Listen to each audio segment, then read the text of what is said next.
I want to show you how to redesign one of the most common charts I see in companies, the stacked bar chart.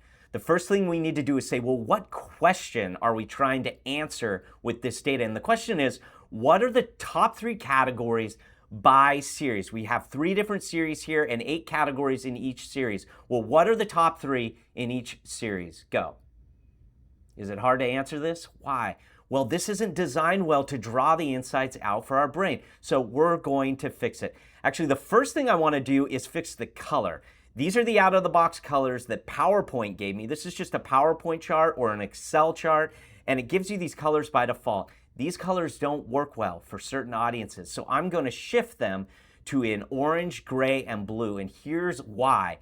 Colorblind people aren't able to see the other colors that PowerPoint and Excel give us out of the box. So I actually ran these through a colorblind color palette tester. You can find a lot of these tools online for free, and you'll see that now I have a really good balance in what my colorblind audience can actually see. So I want to think about color first and foremost. But now let's get into redesigning this chart. So what I'm going to do is break this into 3 micro charts using this same amount of space. We're going to start with series 1, the blue bars. And so I'm just going to pivot them to be horizontal bars, something like this. Then I'm going to clean this up. I teach this in some of my other videos, but we're going to remove grid lines. We're going to remove that x-axis at the bottom and add some data labels. So the insights are much more instant for our audience. And I'm going to follow this exact same procedure through series 2 and series 3.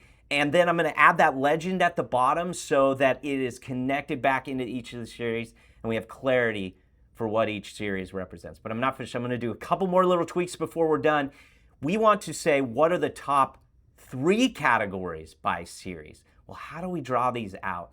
All I'm going to do is draw them out with a little bit of hue in the color. I'm going to lighten the blue, gray, and orange that are not in the top 3 and leave the top 3 in that solid, more bright color. And you can see what happens now. The question is answered almost instantly for my audience. And then the final thing, what I love about horizontal bars is this ability to quick sort. So let's say I wanted to sort to answer the question for series 1, 2, or 3 almost instantly. A single click allows me to sort them. You see, I just sorted series 1, and now I have an instant answer to that question for series 1. I could then go sort series 2 or series 3. So there you go, a few simple steps to transform a stacked bar with a set of data answering a key business question to draw those insights out for our audience almost instantly.